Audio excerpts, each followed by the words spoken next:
We are here to explore a vital aspect of our being, one that governs every facet of our lives. Our topic this evening is force yourself to be disciplined. Now you might wonder why we use the word force in conjunction with discipline. It may seem contradictory to your understanding of the law of assumption and the power of imagination that we often discuss. But I assure you, my dear friends, that this force is not an external compulsion, but rather an internal commitment, a deliberate choice to align yourself with your highest ideals and deepest desires. Discipline, in its true sense, is not a constraint, but a liberation. It is the bridge between your current state and your desired state. It is the vehicle that transports you from where you are to where you want to be. And it is through the consistent application of discipline that you become the person capable of living the life you've imagined. Let us begin by understanding the nature of discipline. Discipline is not punishment, nor is it deprivation. It is, in essence, the art of self-mastery. It is the conscious decision to take control of your thoughts, your actions, and your very being. It is the recognition that you are the operant power in your world, and that through your disciplined imagination and assumption, you can shape your reality according to your will. But why must we force ourselves to be disciplined? Because, my dear friends, we are creatures of habit. Our minds, left to their own devices, will follow the path of least resistance. They will gravitate towards comfort, towards the familiar, even if that familiarity is a state of lack or limitation. To break free from these habitual patterns, to elevate ourselves to new heights of being, we must exert a force, a conscious, deliberate effort to think and act in alignment with our desired state. This force is not violence against the self. It is not a battle or a struggle. Rather, it is a loving commitment to your highest good. It is an act of self-love, of self-respect. When you force yourself to be disciplined, you are saying to yourself, I love you enough to give you the very best. I respect you enough to demand excellence from you. Now, let us consider how this discipline manifests in our daily lives. It begins with your thoughts. Every moment of every day, you are thinking. But how often are you aware of these thoughts? How often do you consciously direct them? This is where discipline of the mind comes into play. Force yourself to be aware of your thoughts. Catch yourself when you're thinking thoughts of lack, of limitation, of fear. These thoughts are not serving your highest good. They are not aligned with the divine being that you truly are. When you catch these thoughts, do not judge them. Do not fight against them. Simply observe them, and then with loving discipline, redirect your mind to thoughts that serve you. Imagine the person you wish to be. See yourself living the life you desire. Feel the joy, the fulfillment, the peace that comes with this state. Hold this image in your mind with unwavering focus. This, my dear friends, is mental discipline. It is the conscious direction of your thoughts towards your desired state of being. But discipline of thought is not enough.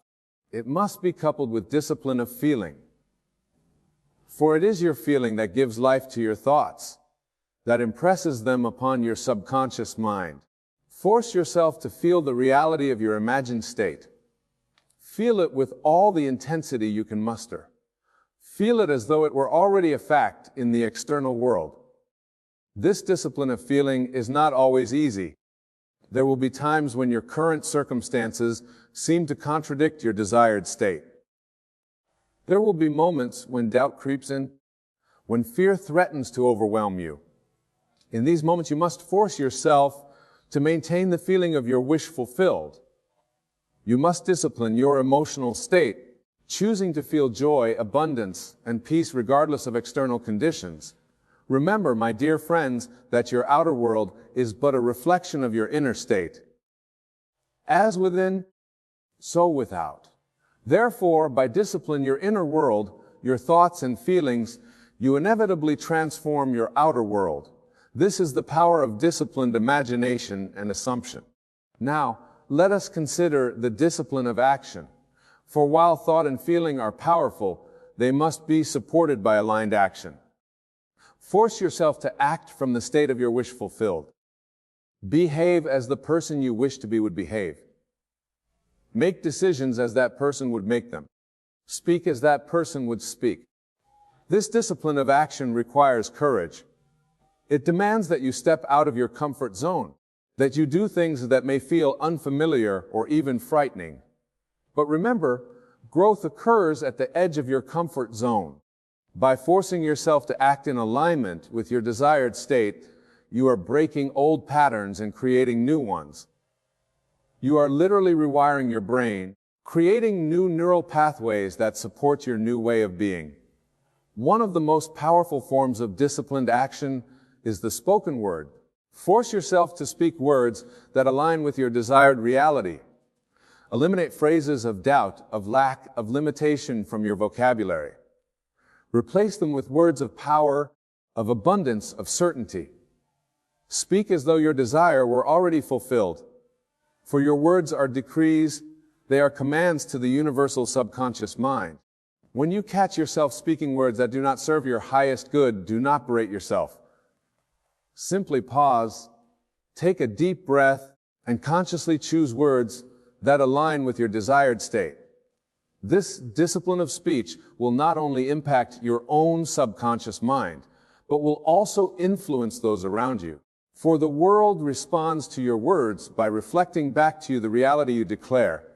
Now, my dear friends, let us delve deeper into the concept of forcing yourself to be disciplined. This force, as I mentioned earlier, is not an external compulsion. It is an internal commitment, a conscious choice to align yourself with your highest ideals. But how do we cultivate this force? How do we strengthen our capacity for discipline? It begins with a clear vision of your desired state. You must know with absolute clarity who you wish to be, what you wish to experience, what you wish to achieve. This vision becomes your North Star, guiding all your thoughts, feelings, and actions. Without this clear vision, discipline becomes aimless, a mere exercise in self-denial without purpose. So force yourself to clarify your vision. Spend time in quiet contemplation, exploring the depths of your desires. What is it that you truly want? Not what society tells you to want, not what others expect of you, but what resonates with the deepest part of your being. This clarity of vision is the foundation of true discipline. Once you have this vision, you must commit to it with every fiber of your being. This commitment is the source of the force that drives your discipline. It is the wellspring from which you draw strength when faced with challenges or setbacks. Force yourself to recommit to your vision daily. Make it a sacred practice, a ritual that reinforces your dedication to your desired state. This commitment, this force manifests as a series of choices. Every moment of every day, you are making choices. You choose what to think, how to feel, how to act. Discipline is the art of consistently making choices that align with your vision, even when it's difficult, even when it's uncomfortable. Force yourself to be aware of these choices. Catch yourself in the moment of decision. Are you choosing thoughts that support your vision or undermine it? Are you choosing feelings that elevate you or diminish you? Are you choosing actions that move you towards your goal or away from it? This awareness, this constant vigilance is a crucial aspect of discipline. But discipline is not about perfection. It's not about never making a mistake or never falling short. True discipline includes the ability to forgive yourself, to pick yourself up when you fall, to recommit to your vision even after a setback. Force yourself to be compassionate with yourself. Treat yourself with the same kindness and understanding that you would offer a dear friend.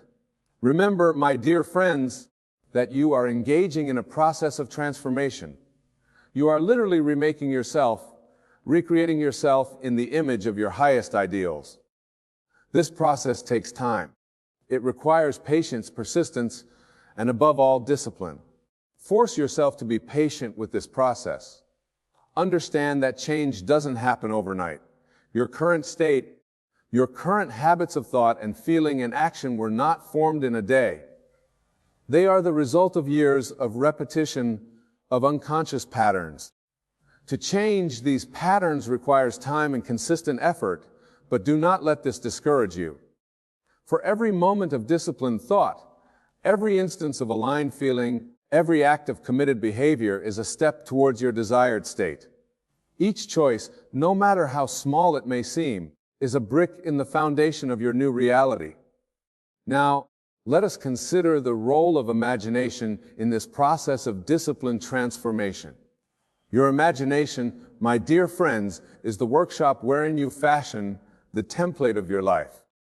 It is through your imagination that you can enter into the state of your wish fulfilled, experiencing now what you desire to experience in the future. Force yourself to use your imagination deliberately, consciously. Set aside time each day to enter into your imaginal scene. See yourself as you wish to be. Feel the joy, the satisfaction, the fulfillment of your desire already accomplished.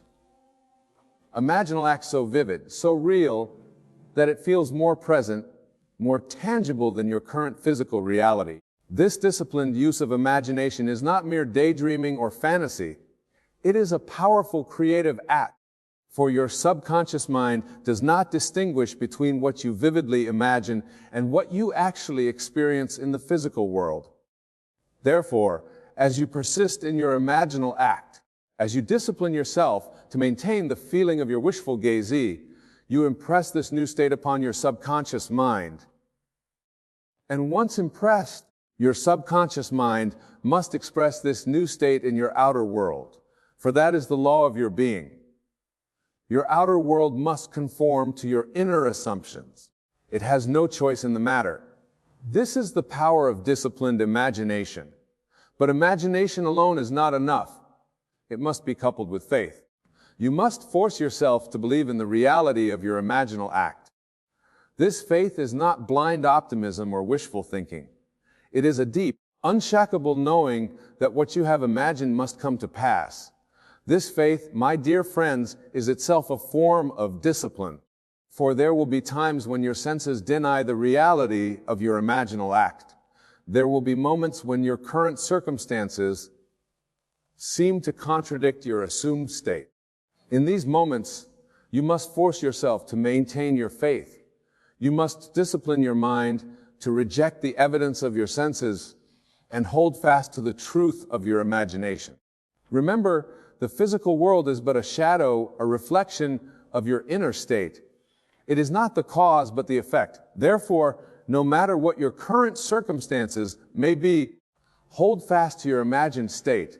For as you do so, as you discipline yourself to maintain your assumption despite all evidence to the contrary, you set in motion the forces that will inevitably bring your assumption into physical reality. Now, let us consider the practical application of this disciplined approach to life.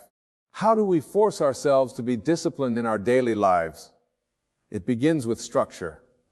Create a daily routine that supports your vision. Set specific times for your imaginal work, for your affirmations, for actions that align with your desired state. Force yourself to stick to this routine, especially when you don't feel like it. For it is in these moments of resistance that the true power of discipline is revealed. It is easy to take inspired action when you're feeling motivated. The real test of discipline comes when you're tired, when you're discouraged, when you'd rather take the easy path. In these moments, remind yourself of your commitment. Reconnect with your vision. Force yourself to take that next step, to do that next task, to maintain that next thought, even when every fiber of your being resists. For it is through this consistent disciplined action that you build momentum, that you create new habits, that you literally become the person capable of living your desired reality. But discipline is not all hard work and serious focus.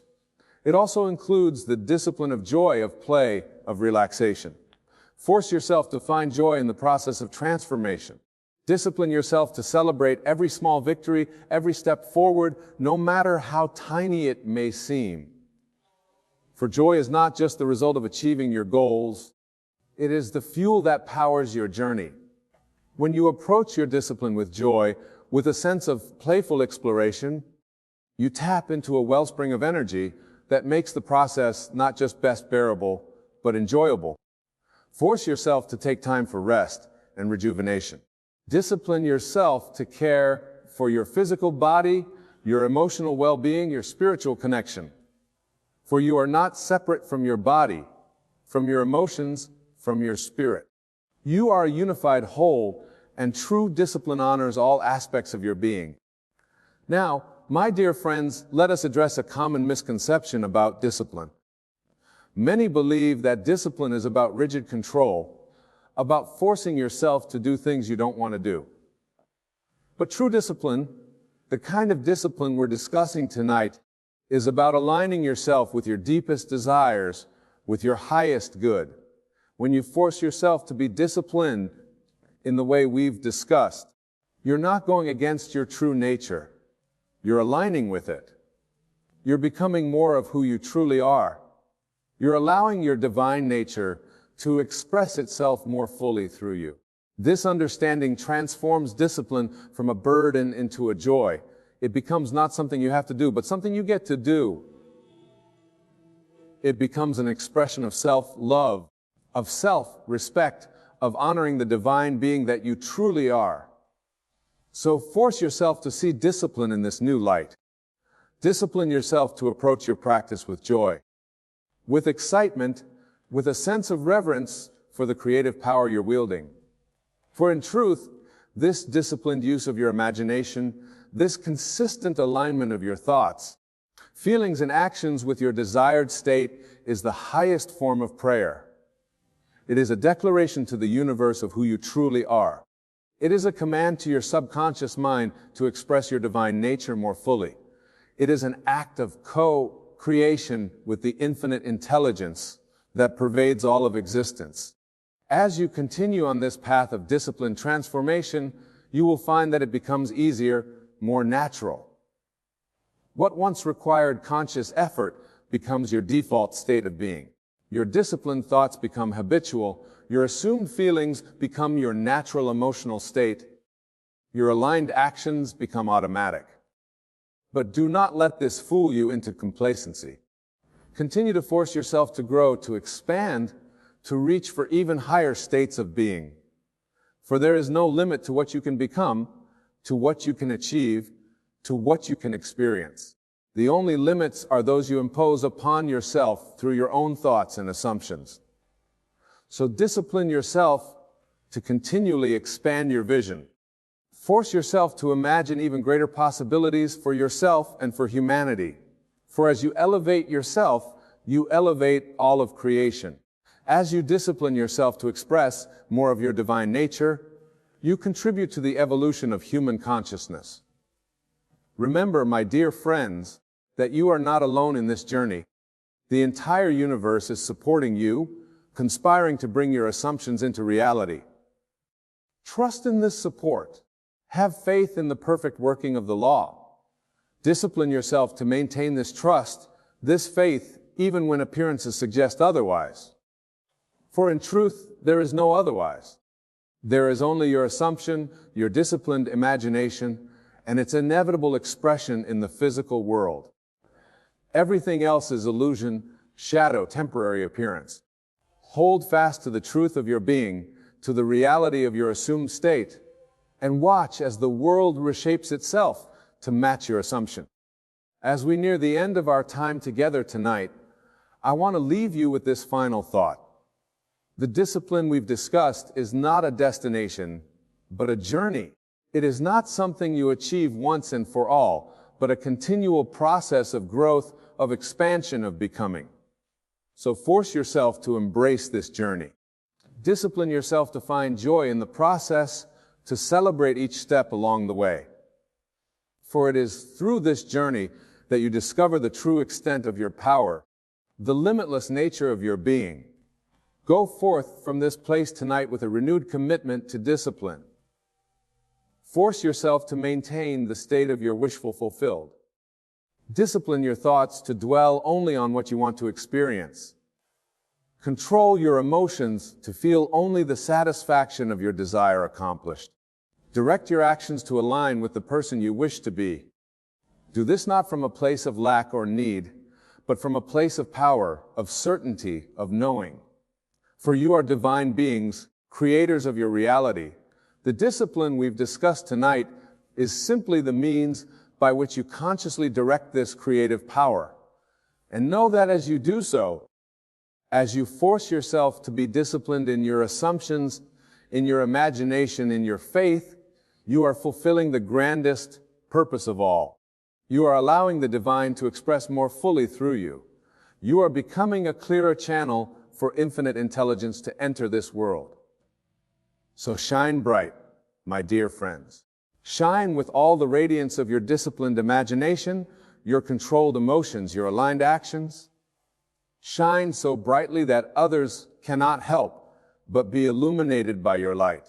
For in doing so, you not only transform your own life, but you contribute to the transformation of the entire world. Remember, the power is within you. The kingdom of heaven is at hand. It is closer than your breath, nearer than your heartbeat. It is not something to be attained, but something to be realized, to be expressed, to be lived. And it is through the force of discipline that you bring this realization into your conscious experience. As you leave here tonight, carry this truth with you. Let it be your guiding light, your constant companion. Let it inform every aspect of your being, your thoughts, your feelings, your actions. For as you do so, you will find that life becomes a joyous adventure, a grand exploration of your infinite potential. And so, my dear friends, I bid you good night, but know that this is not an ending, but a beginning of a new life, a new way of being, a life of conscious creation, of deliberate manifestation, of disciplined self-expression. Go forth and create miracles. Go forth and live the life you have always dreamed of. Go forth and be the divine beings that you truly are. For in doing so, you fulfill your highest purpose. You express your truest nature, and you bring heaven to earth. Good night, my dear friends, and may your journey of discipline and self-realization be filled with joy, wonder, and endless discovery. For you are the makers of your destiny, the authors of your story, the creators of your reality. Embrace this power, use it wisely, and watch as your life transforms in ways you never thought possible. Remember, it all begins with you. With your disciplined imagination, your controlled emotions, your aligned actions. Master these, and you master your world. For in truth, there is no world out there independent of your consciousness. It all exists within you, waiting to be called forth by your creative power. So call forth a world of beauty, of love, of abundance. Call forth a reality that reflects your highest vision of yourself and of humanity. For as you do so, you participate in the greatest act of creation possible, the conscious evolution of human consciousness. And with that, my dear friends, I leave you to your own divine exploration. May your imagination be vivid, your faith unshakable, your discipline unwavering, and your manifestations miraculous. For this is your true nature, your divine birthright. Good night, and God bless you all. As we embark on this journey together, I ask you to open your minds and hearts to the infinite possibilities that surround us at every moment. For in truth, the universe is not some distant, abstract concept, but the very essence of our being, the source from which all things flow. Imagine, if you will, that you are standing on the shore of a vast ocean.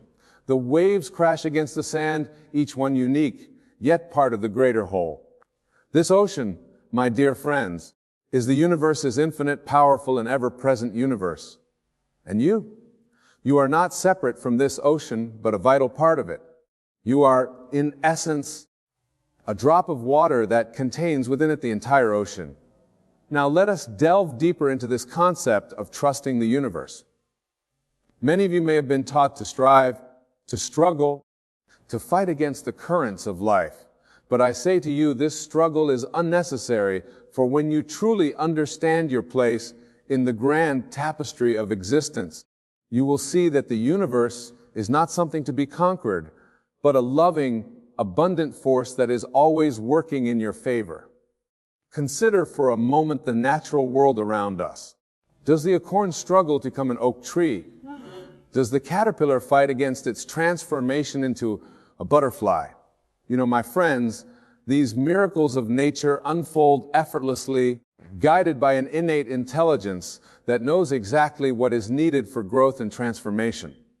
And so it is with you. The universe, in its infinite wisdom, knows precisely what you need at every moment of your existence. Your task, then, is not to struggle or strive, but to align yourself with this universal intelligence, to open yourself to receive the abundance that is your birthright. But how, you may ask, do we cultivate this trust in the universe? The answer, my dear friends, lies within you. It is through the power of your imagination, your consciousness, that you can tap into the limitless potential of the universe. Wayne, whose teachings have inspired countless individuals to realize their true potential, often spoke of the power of imagination. He said, "Imagination is the very gateway of reality." And indeed, it is through our imagination that we can bridge the gap between our current circumstances and our deepest desires. When you trust the universe to give you what you need, you are essentially acknowledging that your imagination, your consciousness, is the creative force through which all things come into being. This is not mere positive thinking or wishful daydreaming. No, this is a profound understanding of the nature of reality itself.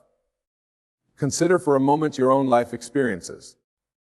How many times have you worried about a future event, only to find that when the moment arrived, everything unfolded perfectly?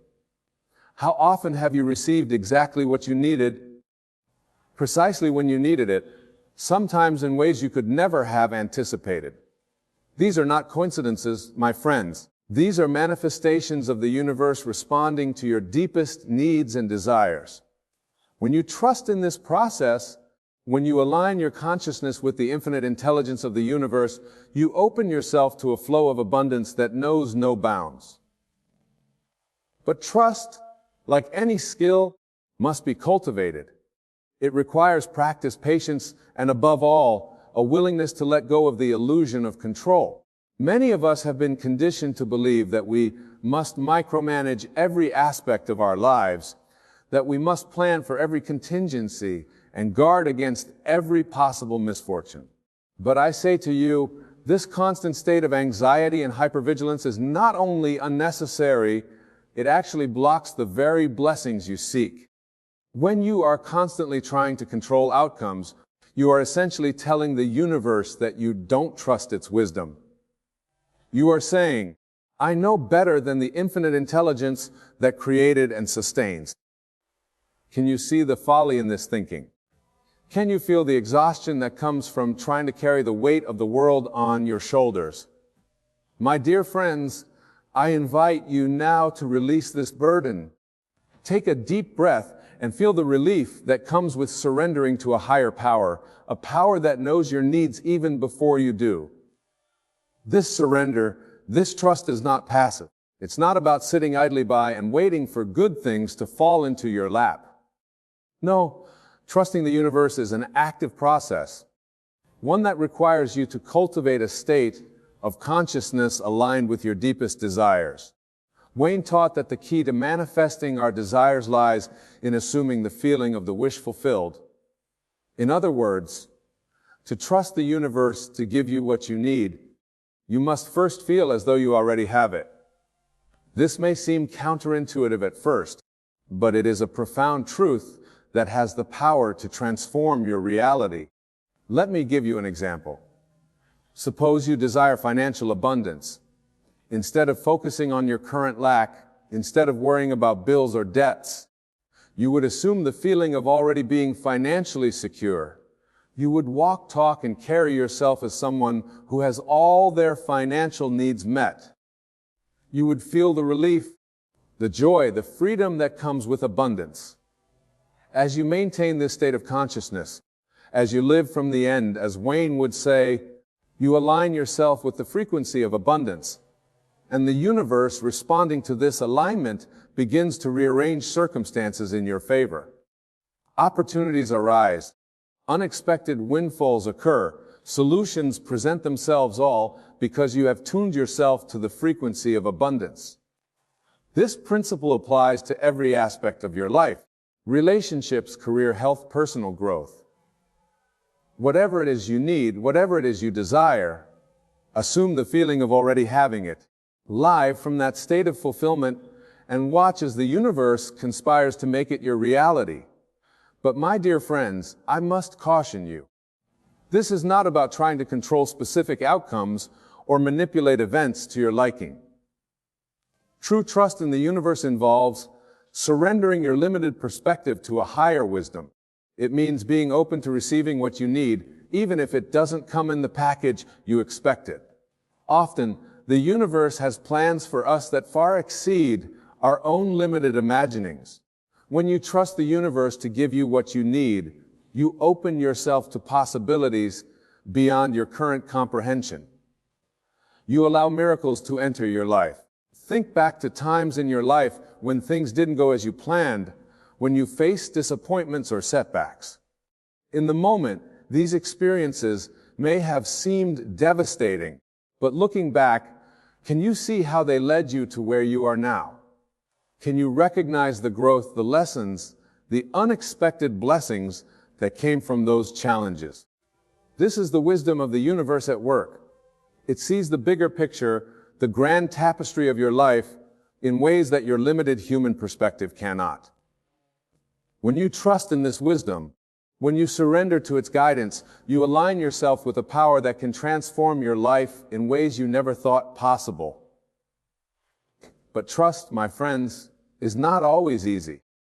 In a world that often seems chaotic and unpredictable, it can be tempting to fall back into patterns of fear and control. This is why it's crucial to cultivate practices that reinforce your trust in the universe. One powerful practice is gratitude. When you focus on all the ways the universe has already provided for you, you strengthen your faith in its continued support. Take time each day to acknowledge the blessings in your life, both big and small. Feel the abundance that already surrounds you. This state of appreciation aligns you with the frequency of receiving, opening you to even greater blessings. Another powerful practice is meditation or contemplation. Take time each day to quiet your mind, to step away from the constant chatter of your thoughts, and connect with the deeper wisdom within you. In these moments of stillness, you can tap into the infinite intelligence of the universe, receiving guidance and inspiration that can lead you to your highest good. Meditation is another tool that can help you strengthen your trust in the universe. Spend time each day visualizing your desires as already fulfilled. See yourself living the life you want, feeling the emotions associated with having your needs met. This isn't about forcing outcomes, but about aligning your consciousness with the reality you wish to experience. As you engage in these practices, you may find that your perception of the world begins to shift. You may start to notice synchronicities, meaningful coincidences that seem to guide you towards your goals. You may find that doors open unexpectedly, that the right people and opportunities show up at just the right time. These experiences are not random chance, my friends. They're manifestations of your growing alignment with the universe. They're signs that you are tuning into the frequency of abundance and allowing it to flow into your life. But remember, trusting the universe doesn't mean that challenges will never arise. Life by its very nature involves cycles of growth and change.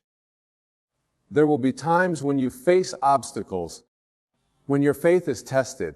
It is in these moments that your trust in the universe becomes most crucial. When you encounter difficulties, instead of seeing them as evidence that the universe has abandoned you, recognize them as opportunities for growth. Ask yourself, what is the situation trying to teach me? How is this challenge preparing me for my next level of growth? By maintaining your trust, even in the face of adversity, you demonstrate your faith in the higher wisdom of the universe. And often it is through these very challenges that the greatest blessings enter your life. Consider the analogy of a gardener planting seeds. The gardener doesn't dig up the seeds every day to check on their progress. Instead, they trust in the natural process of growth. They provide the right conditions, water, sunlight, nutrients, and then allow nature to do its work. Your relationship with the universe is similar. You plant the seeds of your desires through your imagination and your aligned actions. You nurture these seeds through your trust and your positive expectation. And then you allow the universe to bring these desires to fruition in its own time and way. This process requires patience and faith. Just as a seed needs time to germinate and grow before it breaks through the soil, your desires may take time to manifest in your physical reality, but trust that beneath the surface, powerful forces are at work, arranging circumstances in your favor. As you deepen your trust in the universe, you may find that your desires themselves begin to shift. You may discover that what you truly need is not always what you initially thought you wanted. This is the universe's wisdom at work, guiding you towards your highest good. For example, you may think you need a specific job or relationship, only to find that the universe has something even better in store for you. By remaining open and trusting, you allow yourself to receive blessings beyond your current imagination. This trust also frees you from the burden of trying to control every aspect of your life. When you know that the universe is working in your favor, you can relax into the flow of life. You can enjoy the present moment, knowing that your needs are being met and your desires are unfolding in divine timing. This state of trust and allowance is your natural state. It is the state of being that allows miracles to enter your life. When you release resistance and align with the flow of the universe, you become a conduit for infinite possibilities. Imagine for a moment a life lived in complete trust of the universe. Imagine waking up each day with a sense of excitement and anticipation, knowing that wonderful things are unfolding for you. Imagine facing challenges with calm and confidence, knowing that there are opportunities for growth and that the universe is supporting you every step of the way. This, my dear friends, is the life that is available to you when you trust the universe to give you what you need. It is a life of joy, of abundance. It is a life where you are co-creating with the infinite intelligence of the universe, bringing your unique gifts and talents to the world in service of the highest good. But remember, this trust is not something that is given to you. It is a choice you make moment by moment. It is a practice that you cultivate daily. Each time you choose trust over fear, each time you choose faith over doubt, you strengthen your connection to the universe and open yourself to greater blessings. As we near the end of our time together, I want to leave you with a powerful exercise. Close your eyes for a moment and take a deep breath. Feel the air filling your lungs, nourishing every cell of your body. As you exhale, release any doubts or fears you may be holding. Now imagine a bright light at the center of your being. This light represents your connection to the universe, to the source of all creation. See this light growing brighter and brighter, expanding to fill your entire body. Feel the warmth, the love, the infinite wisdom of the universe flowing through you. As this light expands, see it extending beyond your physical body, creating a radiant aura around you. This is your field of infinite possibilities. Within this field, anything is possible. Any need can be met, any desire fulfilled. Now bring to mind something you need or desire. See it clearly in your mind's eye. Feel the emotions associated with having this need met or desire fulfilled. Allow yourself to fully experience the joy, the gratitude, the sense of fulfillment. As you hold this feeling, affirm to yourself, I trust the universe to give me what I need. I'm open to receiving blessings beyond my imagination. All is well. and all my needs are met abundantly. Feel the truth of these words resonating in every cell of your body. Know that as you maintain this state of trust and allowance, the universe is already working to bring your desires into manifestation. When you're ready, slowly open your eyes, carrying this feeling of trust and connection with you. My dear friends, as we conclude our time together, I want to remind you that the universe is not something separate from you. It is the very essence of your being. When you trust the universe, you are trusting in the highest, wisest part of yourself. Go forth from here with the knowledge that you are infinitely supported, infinitely loved. Trust in the wisdom of the universe and watch as miracles unfold in your life. For when you align yourself with the infinite intelligence that creates and sustains all of existence, there is truly no limit to what you can be, do, or have. Remember, the universe is always saying yes to you, is always responding to your dominant thoughts and feelings. So choose thoughts of abundance, of joy, of love. Feel the emotions of having your desires fulfilled. Live from the end, as if your needs are already met. As you practice this trust, as you live in alignment with the universe, you become a beacon of light in the world. Your trust, your faith, your joy becomes contagious, inspiring others to open themselves to the abundance of the universe. And so, my dear friends, I challenge you to make trust your default state. When doubts arise, when fears threaten to overwhelm you, return to this truth. The universe knows what you need is always working in your favor. Trust in its wisdom, trust in its timing, trust in its infinite love for you. For when you trust the universe to give you what you need, you open yourself to a life beyond your wildest dreams. Go now and live in this trust. Embrace the adventure of life, knowing that you're always supported, always guided, always loved. The universe is waiting to shower you with blessings. All you need to do is open your arms and receive. Thank you, my dear friends, for your presence, your attention, and your willingness to embrace this profound truth. May your lives be filled with wonder, with joy, and with the miraculous unfolding of your deepest desires.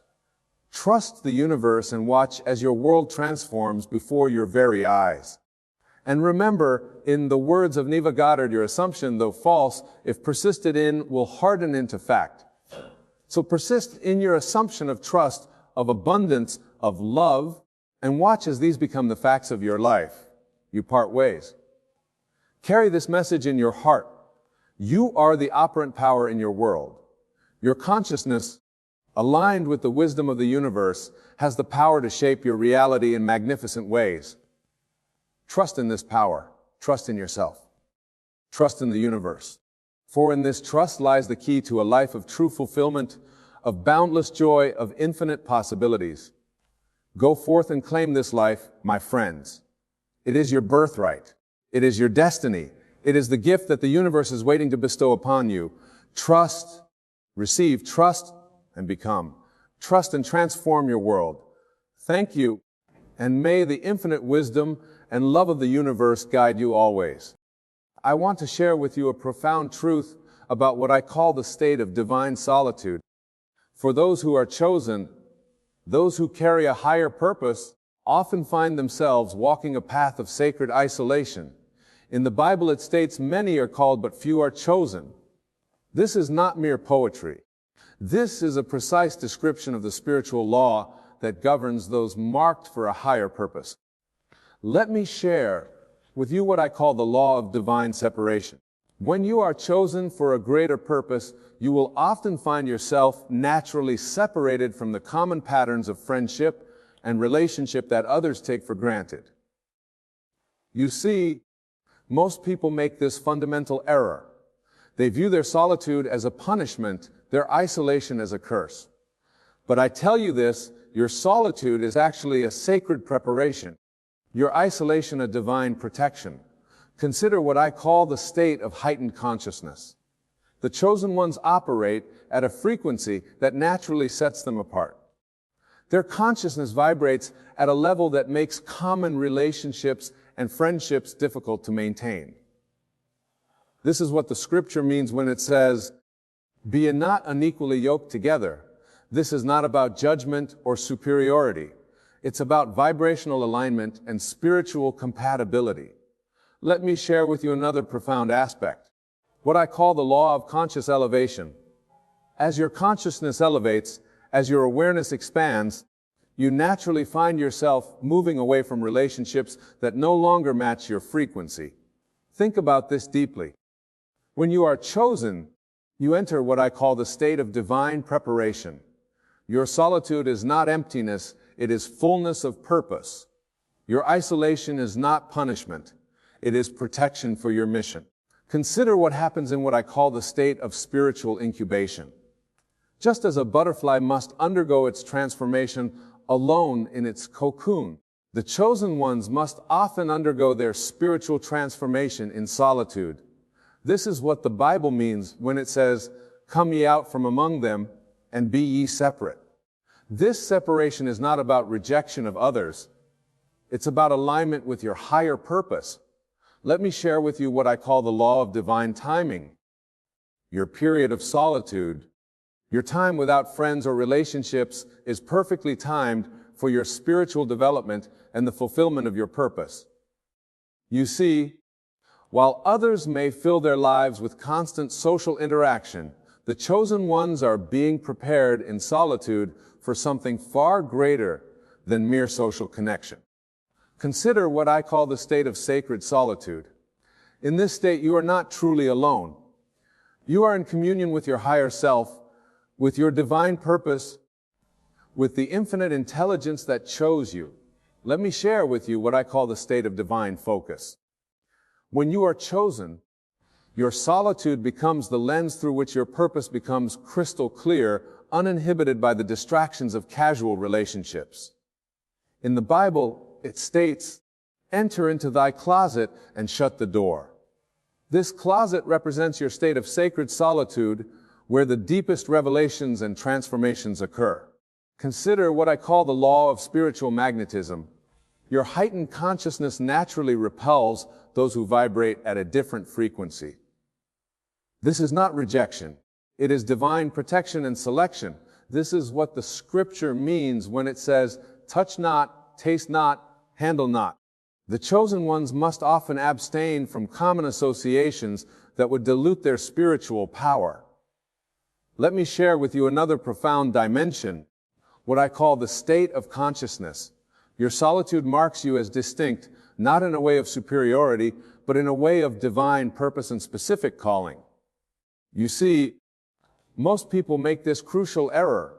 They desperately seek to belong, to fit in, to be part of the crowd. But I tell you this, the chosen ones are specifically selected to stand apart. Consider what I call the law of divine preservation. Your lack of friends and relationships is actually a preservation of your energy, your focus, your spiritual power for your higher purpose. This is what the Bible means when it says, "No man can serve two masters." You cannot serve both your divine purpose and the constant demands of surface-level relationships. Let me share with you what I call the state of spiritual incubation. Just as a seed must be buried alone in darkness before it can sprout, the chosen ones must often experience periods of profound solitude before their purpose can manifest. Think about this deeply. Your isolation creates what I call the vacuum of higher purpose. Nature abhors a vacuum, and this vacuum will be filled not with common relationships, but with divine connection and purpose. Consider what happens in what I call the state of divine preparation. Every moment of your solitude is actually preparing you for your greater purpose. Every instance of being alone is strengthening you for your mission. This is what the scripture means when it says, "He that is alone with God is in the majority." Your solitude is not isolation from connection, it is connection with the highest source. Let me share with you what I call the law of spiritual refinement. Just as gold must be refined by fire, the chosen ones must be refined by solitude, separated from all that would dilute their purpose. You see, while others find comfort in constant companionship, The chosen ones find their comfort in their connection with their higher purpose, their divine mission. Consider what I call the state of sacred separation. This separation is not a punishment, but a privilege, not a curse, but blessing that allows you to maintain your spiritual frequency. Let me share with you what I call the state of divine singularity. Your solitude is actually a mark of your unique mission, your singular purpose in the grand tapestry of existence. In the Bible, it states narrow is the way, and few there be that find it. This narrowness represents the focused path of the chosen ones, a path that naturally excludes the many for the sake of the divine purpose. Consider what I call the law of spiritual authenticity. When you are chosen, you cannot maintain superficial relationships or friendships that require you to dim your light or lower your frequency. This is what the scripture means when it says, "Let your light so shine before men." The chosen ones cannot hide their light for the comfort of others, which often leads to natural separation. Let me share with you another profound aspect, what I call the state of conscious elevation. As your consciousness rises, you naturally find yourself unable to engage in the small talk, the drama, the surface level interactions that most friendships require. You see, most people make this fundamental error. They think loneliness and solitude are the same thing. But I tell you this, loneliness is the absence of others, while solitude is the presence of your higher self. Consider what I call the law of divine protection. Your lack of close relationships is actually a form of spiritual protection, keeping you focused on your mission and shielded from energies that would derail your purpose. This is what the Bible means when it says, "Come out from among them and be a separate." This separation is not rejection, but protection, not isolation, but insulation. Let me share with you what I call the state of spiritual intensity. The chosen ones carry such intense spiritual energy that most people naturally keep their distance, sensing something they don't understand. Think about this deeply, or solitude creates what I call the crucible of transformation. Just as metal must be heated alone to be transformed, the chosen ones must often undergo their transformation in solitude. Consider what happens in what I call the state of divine alignment. Every moment spent alone is actually a moment spent aligning more perfectly with your higher purpose, your divine mission. This is what the scripture means when it says, "But thou, when thou prayest, enter into thy closet." Your solitude is your prayer closet, your place of deepest communion with your divine purpose. Let me share with you what I call the law of spiritual magnetism. Your high frequency naturally repels those who vibrate at a lower frequency, not through any conscious choice, but through spiritual law. You see, while others seek constant companionship to feel complete, the chosen ones find their completion in their connection with their divine purpose. Consider what I call the state of sacred solitude. In this state, you are never truly alone. You are in constant communion with the infinite intelligence that chose you for your specific mission.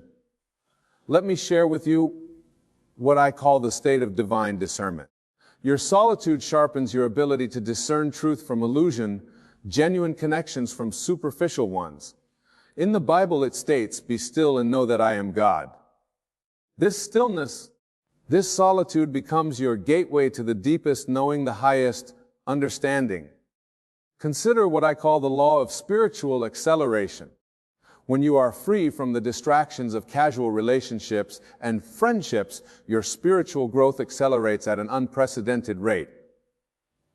This is what the scripture means when it says, "And Jesus often withdrew to lonely places and prayed." The chosen ones must often withdraw from the world to maintain their connection with their higher purpose.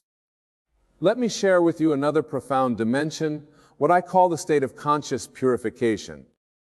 Your solitude serves as a purifying force, cleansing you of attachments that would hinder your spiritual mission. You see, most people make this crucial error. They think relationships and friendships are meant to complete them. But I tell you this, the chosen ones are already complete in their divine purpose. Consider what I call the law of divine timing. Your period of solitude is perfectly timed, preparing you for a purpose that requires your complete focus and undivided attention. This is what the Bible means when it says, "To everything there is a season."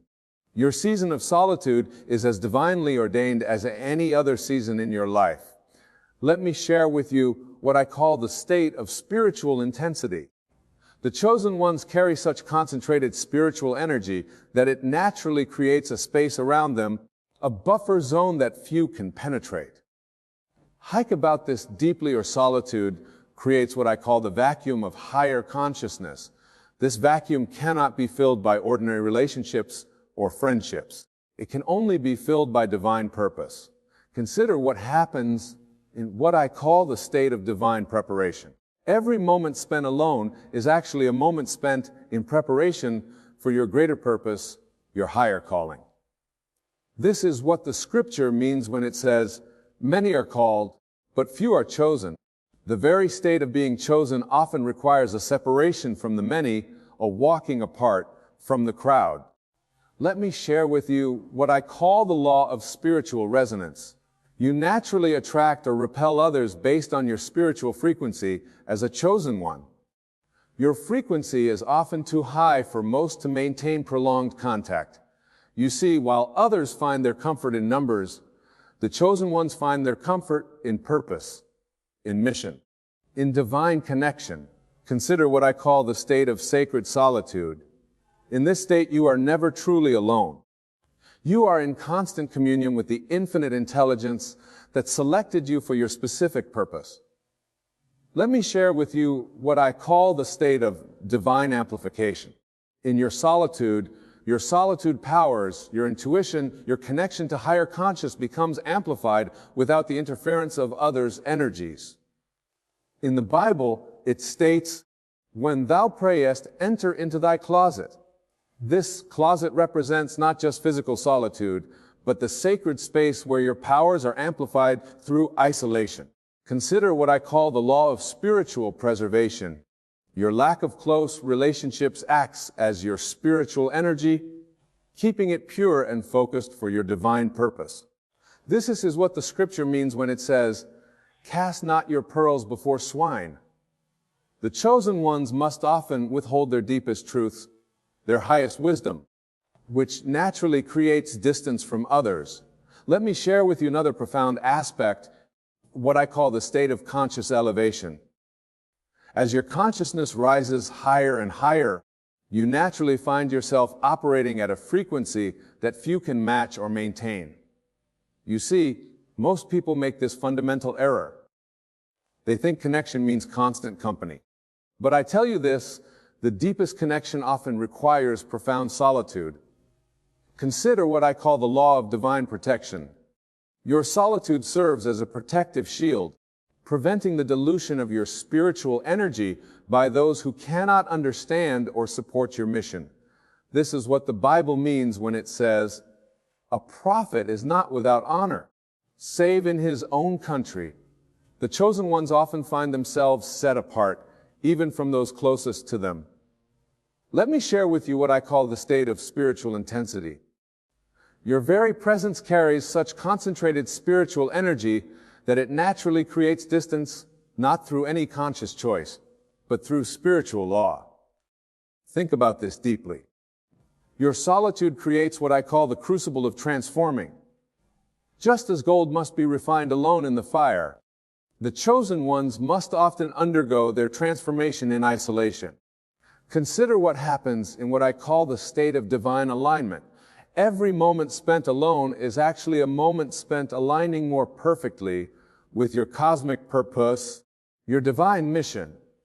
This is what the scripture means when it says, "The stone which the builders rejected has become the head of the corner." Your very rejection by others is often a sign of your selection by the divine. Let me share with you what I call the law of spiritual magnetism. Your high frequency naturally repels those operating at lower frequencies, not through any conscious choice, but through immutable spiritual law. You see, While others seek constant companionship to feel whole, the chosen ones find the wholeness in their connection with their divine purpose. Consider what I call the state of sacred solitude. In this state, you are never truly alone. You are in constant communion with the infinite intelligence that chose you for your specific mission. Let me share with you what I call the state of divine uniqueness. Your solitude is actually a marker of your unique spiritual fingerprint, your singular purpose that sets you apart from the masses. In the Bible, it states you are a peculiar people. This peculiarity, this uniqueness naturally creates a space between you and those who walk more common paths. Consider what I call the law of spiritual resonance. Your energy vibrates at such a specific frequency that it naturally creates distance from those who cannot match or maintain that frequency. This is what the scripture means when it says in the world, but not of it. The chosen ones must maintain their presence in the world while operating at a fundamentally different level of consciousness. Let me share with you another profound dimension, what I call the state of conscious elevation. As your awareness expands, you naturally find yourself unable to engage in the surface level interactions that most relationships require. You see, most people make this crucial error. They think isolation is a form of punishment, but I tell you this, for the chosen ones, isolation is often the highest form of preparation. Consider what I call the law of divine timing. Your season of solitude is perfectly orchestrated, preparing you for a purpose that requires your complete focus and undivided attention. This is what the Bible means when it says there is a time to embrace and a time to refrain from embracing. Your time of solitude is as divinely ordained as any other season in your life. Let me share with you what I call the state of spiritual intensity. The chosen ones carry such concentrated spiritual energy that it naturally creates a buffer zone around them, a space that few can penetrate. Think about this deeply. Your solitude creates what I call the vacuum of higher purpose. This vacuum cannot be filled by ordinary relationships or friendships. It can only be filled by divine connection. Consider what happens in what I call the state of divine preparation. Every moment spent alone is actually a moment spent in preparation for your greater purpose, your higher calling. This is what the scripture means when it says, "Before I formed thee in the belly, I knew thee." Your solitude is part of a divine plan that was set in motion long before your earthly existence. Let me share with you what I call the law of spiritual preservation. Your lack of close relationships actually preserves your spiritual energy, keeping it pure and focused for your divine purpose. You see, while others find their comfort in numbers, the chosen ones find their comfort in purpose, in mission, in divine connection. Consider what I call the state of sacred solitude. In this state, you are never truly alone. You are in constant communion with the infinite intelligence that selected you for your specific purpose. Let me share with you what I call the state of divine magnetism. Your very essence carries a frequency that naturally attracts some while repelling others, creating what appears to be isolation, but is actually perfect spiritual alignment. In the Bible, it states, "For my thoughts are not your thoughts, neither are your ways my ways." This fundamental difference in consciousness naturally creates separation from those operating at different frequencies. Consider what I call the law of spiritual ascension. As you ascend in consciousness, you naturally find yourself moving away from relationships that no longer serve your higher purpose. This is what the scripture means when it says, "Can two walk together except they be agreed?" The chosen ones often find themselves walking alone because few can agree with or understand their path. Let me share with you another profound aspect, what I call the state of conscious refinement. Your solitude serves as a refining fire, burning away all that is not aligned with your divine purpose. You see, most people make this fundamental error. They think being alone means being lonely. But I tell you this, for the chosen ones, Being alone often means being in the most profound company, the company of divine purpose. Consider what I call the law of divine protection. Your apparent isolation is actually a protective barrier, shielding you from energies and influences that would dilute your spiritual power. This is what the Bible means when it says, "Come out from among them and be ye separate." This separation is not a punishment, but a privilege, not a curse, but a blessing. Let me share with you what I call the state of spiritual acceleration. Your solitude creates an environment where your spiritual growth can proceed unimpeded by the slower vibrations of others. I think about this deeply. Your aloneness creates what I call the crucible of transformation. Just as a diamond must be formed under intense pressure and in isolation, so must the chosen ones undergo their transformation alone. Consider what happens in what I call the state of divine alignment. Every moment spent in solitude is actually a moment spent in perfect alignment with your cosmic purpose. This is what the scripture means when it says, "When he shall appear, we shall be like him." Your isolation is preparing you for a manifestation of divine likeness that requires complete focus. Let me share with you what I call the law of spiritual resonance. Your high frequency naturally creates distance from those who cannot match or maintain that frequency. You see, while others seek constant companionship to feel complete, the chosen ones find their completion in their connection with their divine purpose. Consider what I call the state of sacred solitude. In this state, you are never truly alone. You are in constant communion with the infinite intelligence that chose you for your specific mission.